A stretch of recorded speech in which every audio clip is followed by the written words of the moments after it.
Hello all, welcome back to our channel.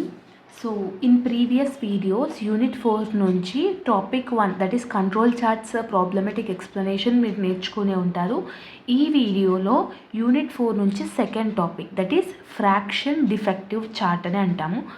ఇలాంటి type of questions ఎలా వచ్చినా కూడా మెథడ్ ఎలా చేయాలి అనేది ఈ వీడియోలో చూద్దాం. That is fraction defective chart. Okay, so వీడియోని ఎండ్ వరకు చూడండి సో దట్ మీకు ఈజీగా అర్థమవుతుంది. ఓకే, ఇక్కడ క్వశ్చన్ అనేది ఇచ్చాడు, గ్రూప్ నెంబర్ ఇచ్చిండు, శాంపుల్ సైజ్ ఇచ్చిండు, నెంబర్ ఆఫ్ డిఫెక్ట్స్ ఇచ్చిండు.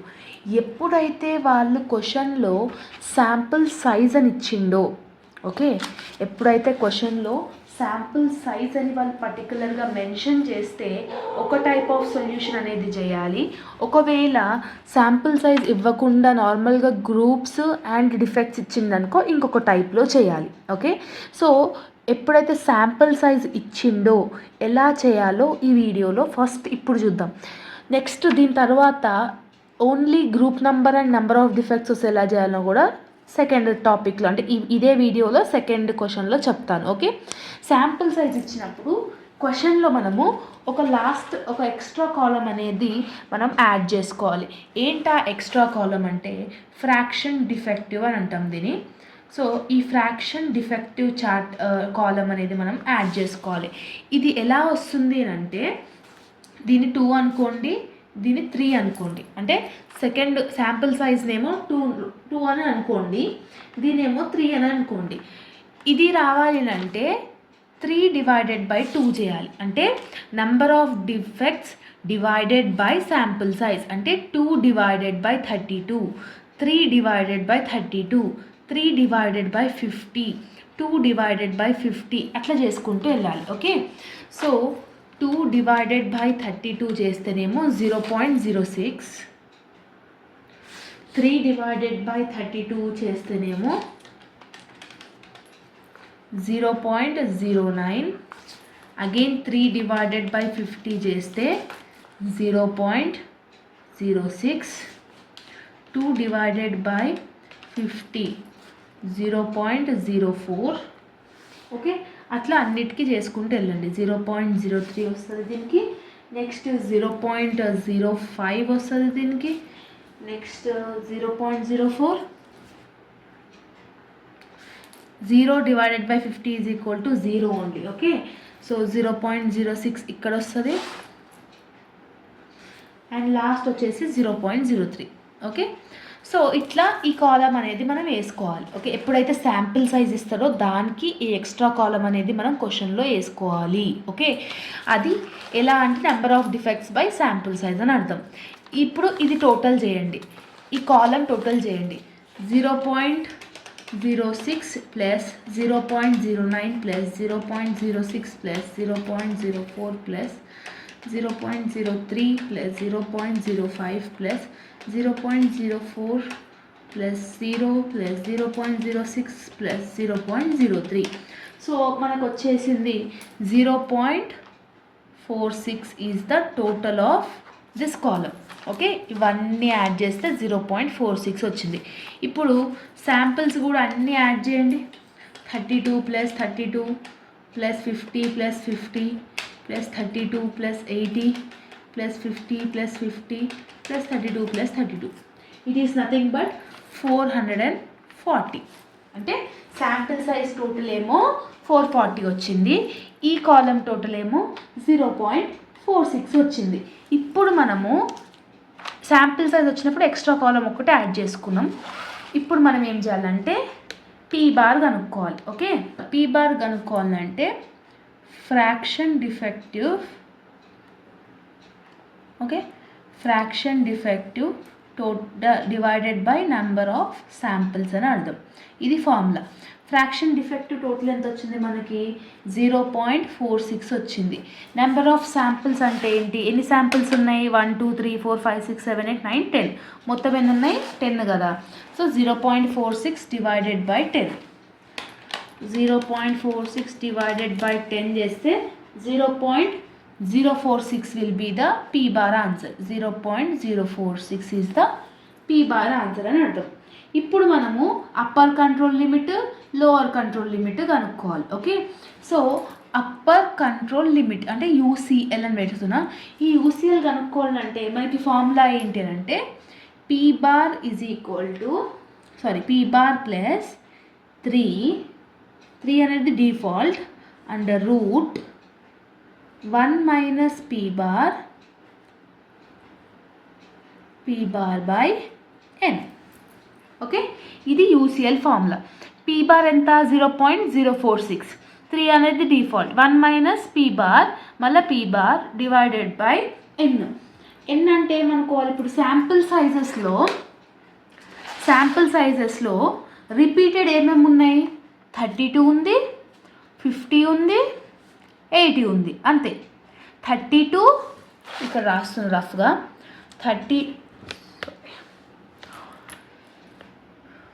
32, 50, 80 మాత్రమే శాంపుల్ సైజెస్, ఎందుకంటే అవే ఉన్నాయి కాబట్టి 32, 50, 80 రిపీట్ ఉన్నాయి కాబట్టి ఈ మూడింటికి మనం upper control limit, lower control limit కనుక్కోవాలి. అప్పర్ కంట్రోల్ లిమిట్ ఫార్ములా మనం రాసుకున్నాం కాబట్టి ఇప్పుడు జస్ట్ మనం సబ్స్టిట్యూట్ చేస్తున్నాం అంతే. ఓకే, సో ఎలా సబ్స్టిట్యూట్ చేయాలి,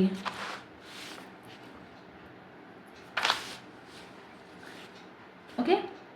పీ బార్ ఎంత వచ్చింది 0.046. ఫస్ట్ మనం 32 దానికి కనుక్కుందాం. ఓకే, ఫస్ట్ దానికి కనుక్కుందాం.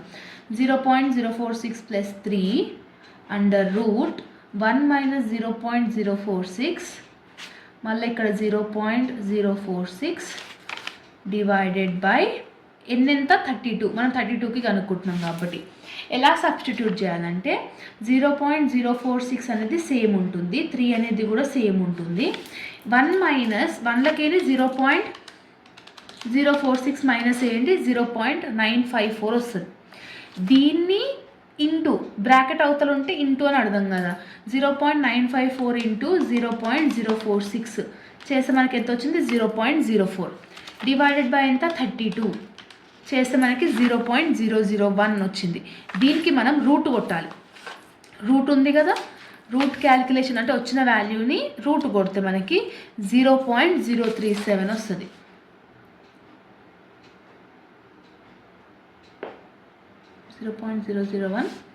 నెక్స్ట్ స్టెప్లో 0.046 ప్లస్ 3 ఇంటూ 0.03.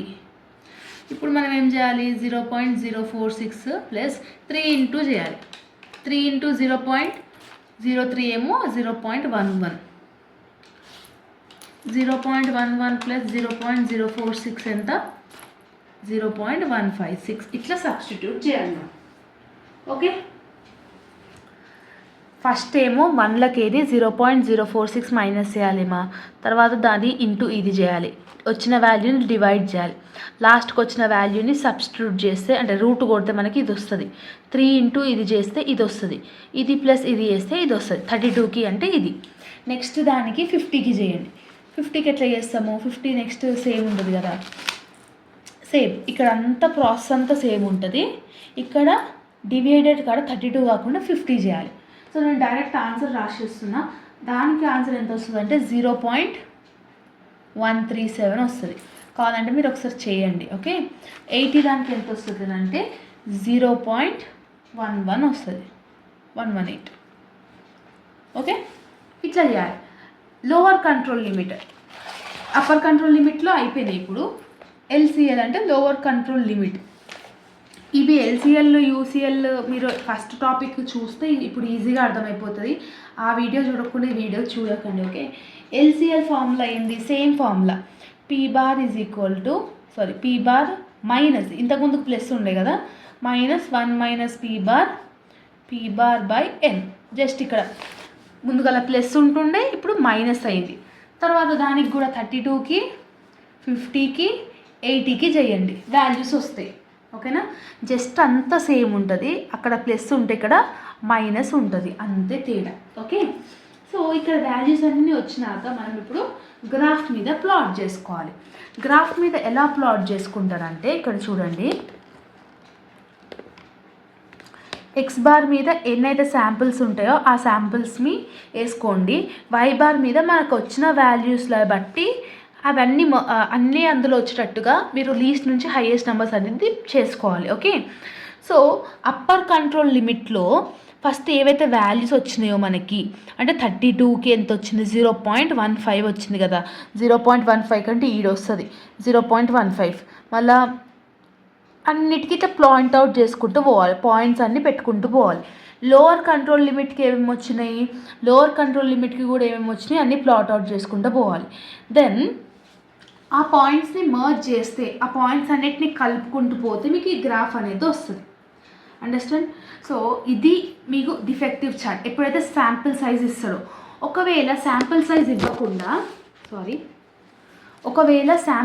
ఇవ్వకుండా నార్మల్గా అన్ని ఇచ్చిందనుకోండి, like only defective items lot number అని కూడా ఇచ్చింది అనుకోండి. ఫర్ ఎగ్జాంపుల్ ఇక్కడ చూడండి, లాట్ నెంబర్ ఏమో 1 నుంచి 16 వరకు ఇచ్చిండు. 1 2 3 4 5 6 7 8 9 10 11 12 13 14 15 16 అండ్ డిఫెక్ట్స్ ఇచ్చిండు.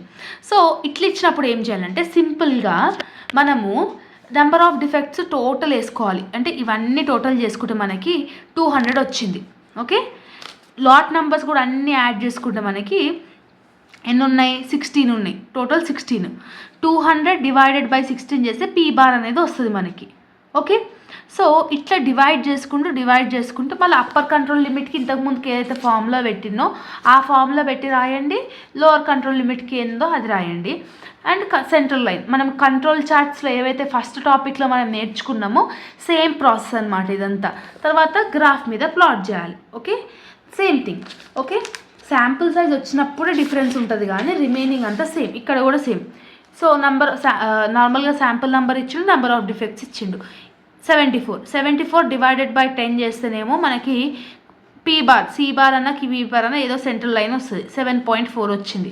ఇప్పుడు అప్పర్ కంట్రోల్ లిమిట్కి +3, లోవర్ కంట్రోల్ లిమిట్కి -3. ఇప్పుడు మనం ఏదైతే ఫార్ములా చెప్పినో 1 - పీ బార్ అని ఉంది కదా, అదైనా వేసుకోవచ్చు, ఈ ఫార్ములా అయినా వేసుకోవచ్చు. Upper control limit, lower control limit, central value, upper control. ఇది కూడా టాపిక్ 1లో మనం ఎట్లయితే ఎక్స్ప్లెయిన్ చేసినో అట్లా ఉంటుంది అనమాట. Okay, so this is the plotting.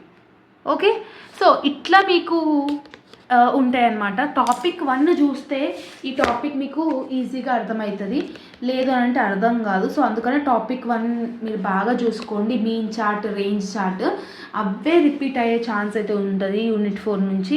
And ఇంకొకటి డిఫెక్ట్స్, ఈ 2 ప్రయారిటీగా చూసుకోండి. ఎందుకంటే మీకు మీన్ చార్ట్, రేంజ్ చార్ట్ పర్ఫెక్ట్గా అర్థమవుతుంది. ఇప్పుడు నేను ఏవైతే చెప్పిందో అది అర్థమవుతుంది. అది నేను ఆల్రెడీ అప్లోడ్ చేశాను, దీని వీడియో కిందనే ఉంటుంది, చూడండి ఒకసారి. ఇన్ కేస్ అర్థం కాకపోతే కమెంట్ సెక్షన్లో కమెంట్ చేయండి. Okay, all the very best for your examination. See you all in next video. Bye everyone.